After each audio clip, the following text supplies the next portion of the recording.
گزارے ہیں. وہ حیران ہوتا ہے کہ جنگ تو صرف مسلمانوں نے لڑی تھی. اس کا فتویٰ جامع مسجد دلی سے جاری ہوا تھا اور جہاد کا اعلان ہوا تھا جی. اور اس میں مار بھی مسلمانوں نے کھائی ہے، اس میں شہید بھی مسلمان ہوئے ہیں، اور اس میں انگریز کی قید و غضب کا نشان بھی مسلمان بنے. یہ وہ حریت پسند لوگ تھے جو مسجدوں کے محرابوں سے اور ممبروں سے اور چٹائیوں سے اٹھ کر لڑنے گئے تھے. آپ حیران ہوں گے کہ اس میں خالصتاً علماء جو تھے وہ کھڑے ہوئے ہیں وہاں پر، انہوں نے جا کے وہاں پر جنگ لڑی ہے. اور دلی میں جامع مسجد میں خطبہ ہوا ہے اور خطبے کے بعد یہ جہاں آگے جا کے لڑے. صحیح.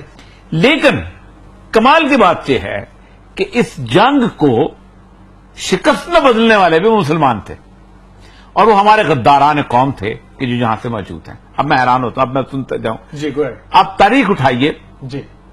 آپ کو اوپر سے چلتے آئیے گا تو آپ کو زیادہ تر لوگ جو ہیں یہ اٹک سے یہاں سے لے کر رینجار خان تک ملیں گے، یعنی پنجاب کی طرف. ساؤتھ پنجاب تک. میں پنجاب بھی ہونے پہ سخت شرمندگی ہوتی ہے بات معاملات کے اندر. اچھا. شدید شرمندگی ہوتی ہے کہ جتنے بھی غدار اس وقت انگریز کو ساتھ دینے کے لیے ملے اس خطے سے ملے. علیپال جو ہے جو ہمارے وہاں سے شروع ہو جائے پنڈی سے، تو آپ کو ان کے پردادا مل جائیں گے.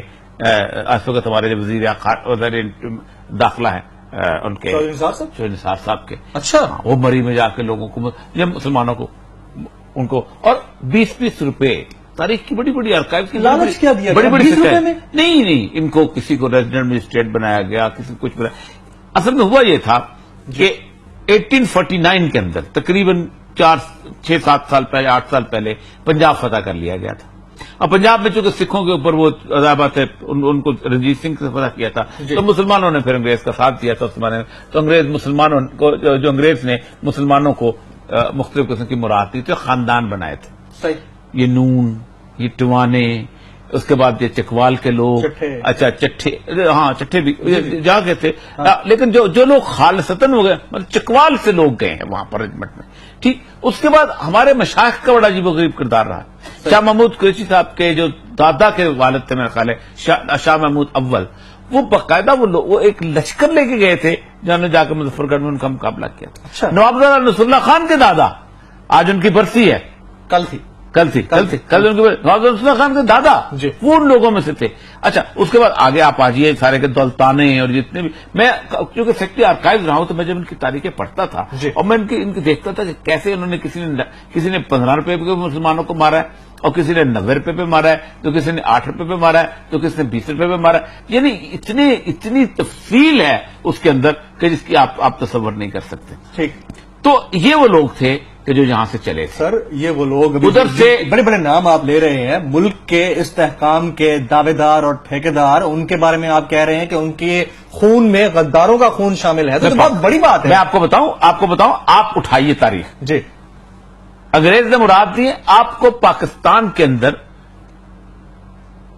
گورڈن کالج کہاں ملے گا؟ پنجاب میں. ایچسن کالج کہاں ملے گا؟ پنجاب میں.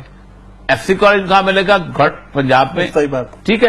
اس کے بعد جناب گورنمنٹ کالج کہاں ملے گا؟ پنجاب میں. تمام تعلیمی ادارے آخر وہ صادق پبلک اسکول کے اس علاقے تک جا کے نواب نے خود بنایا تھا.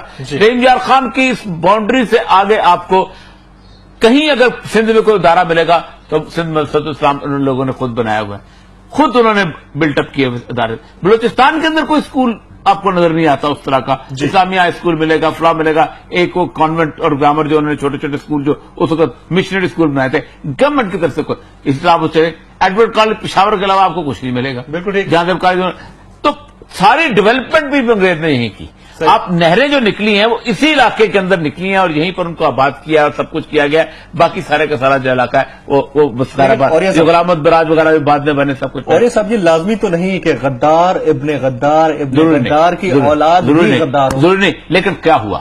انگریز نے جن لوگوں کو یہاں پر لیڈر بنایا، جن لوگوں کو زمینیں دی، جن لوگوں کو جائیدادیں دیں، جن کو نواب بنایا، جن کو سردار بنایا، جن کو انگریزوں نے اپنے تحفے دیے، تحفے کے طور پر جن کو سیاسی رشوت کے طور پر کسی کو جناب پریزیڈنٹ مجسٹریٹ بنایا، کسی کو لیجسلیٹو کونسل کا ممبر بنایا، کسی کو میونسپلٹی پکڑا دی، کسی کو جناب اس کو سردار بنا دیا، کسی کو اتنے سارے عہدے دیے، ان کو ایک انفلوئنس بنا دیا کہ وہ اور انگریز سرکار کے درمیان رابطہ ہوئے.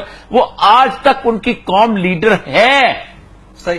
اس لیے لیڈر ہے کہ اس نے انگریز نے ایک پورے کا پورا سسٹم، آپ کو پتا ہے کہ انگریز نے پہلی دفعہ کاشتکار اور غیر کاشتکار کے درمیان تقسیم پیدا کی. جی ہاں، جی ہاں، بالکل ٹھیک، بالکل ٹھیک. یعنی ہم بھی بچپن میں لکھا کرتے تھے کہ آپ کاشتکار ہیں یا غیر کاشتکار ہیں. یعنی اس کا مطلب یہ ہے کہ آپ ایک طرف آپ کمی ہیں اور ایک طرف آپ ذمہ دار ہیں. بالکل صحیح، ٹھیک. بالکل صحیح. انگریز نے پہلی دفعہ اس معاشرے کے اندر کچھ لوگوں کو یہ اختیار دیا کہ وہ ظلم کریں یا زیادتی کریں یا جو کچھ بھی کریں، اگر وہ انگریز کے وفادار ہیں تو وہ قائم رہیں گے. ٹھیک. پھر ان کو، اور آپ اندازہ کریں یہ وہ لوگ ہیں جنہوں نے فوجیں بھیجی تھی، جن میں سے مشائخ بھی شامل تھے اور یہ بھی شامل تھے. یہ وہ لوگ تھے کہ جن کو جب دلی میں فنکشن ہوا ہے تو ان کو پہلی رو میں جگہ دی گئی تھی. انگریز پیچھے بیٹھے تھے اور یہ غداران جو تھے آگے بیٹھے تھے. میں تصویر کبھی کبھی آرکائیو میں دیکھتا ہوں ان ساروں کے بڑوں کے والد، میں نام نہیں لینا چاہتا ہوں. لے دیں سر، ایسے لے دیں، ہمیں بھی پتا چلنا چاہیے نا کون ہے. نہیں، تاریخ بنتے ہیں، جس نے تاریخ پڑھنی ہے بڑی آسانی سے پڑھنی ہے. یا چیفٹنز آف پنجاب جو کتاب ہے انہوں نے لکھی ہے جو آرکائیو کی، اس چیفٹن پنجاب میں چہرے دیکھیں نا، چھاپنی چاہیے یہ چیزیں، لوگوں کو بتانی چاہیے. ایسے بڑے بڑے نام ہیں.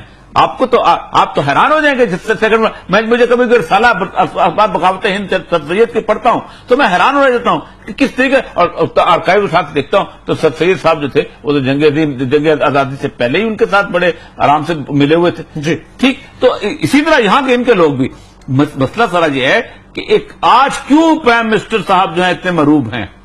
اس لیے مروب ہیں کہ علی گڑھ نے ایک مروب نسل پیدا کی تھی. یہاں پر ایک ایسی نسل پیدا کی تھی کہ جو اپنے آباء و اجداد کے نظریہ تعلیم پر اور سیاسی تعلیم پر لعنت بھیجے اور یہ سمجھے کہ اس کا راستہ تعلیم و ترقی کا دوسرا ہے. یہ ہے اصل مسئلہ. اور یہی وجہ ہے کہ ہم آج تک، آپ گجرات میں، آپ چکوال میں، آپ بھرندار خان میں، آپ ڈیرہ غازی خان میں، جو تمندار ہے، جو چودھری ہے، جو وڈیرا ہے، آپ اس کو شکست نہیں دے سکتے. وہ نون لیگ میں شامل ہو جائے، نون لیگ جیتتی ہے. وہ پیپل پارٹی میں شامل ہو جائے، پیپل پارٹی جیتتی ہے. وہ پی ٹی آئی میں شامل ہو جائے، پی ٹی آئی جیتے گی. یہ ہے صورتحال. بالکل ٹھیک. صورتحال یہ ہے سقوط دہلی کا تمام معاملہ. تاریخ آپ نے جانی. یہاں وقت ہوا ایک بریک کا. بریک کے بعد واپس آئیں گے تو آپ کی لائیو کالز ہمارے ساتھ رہیے گا.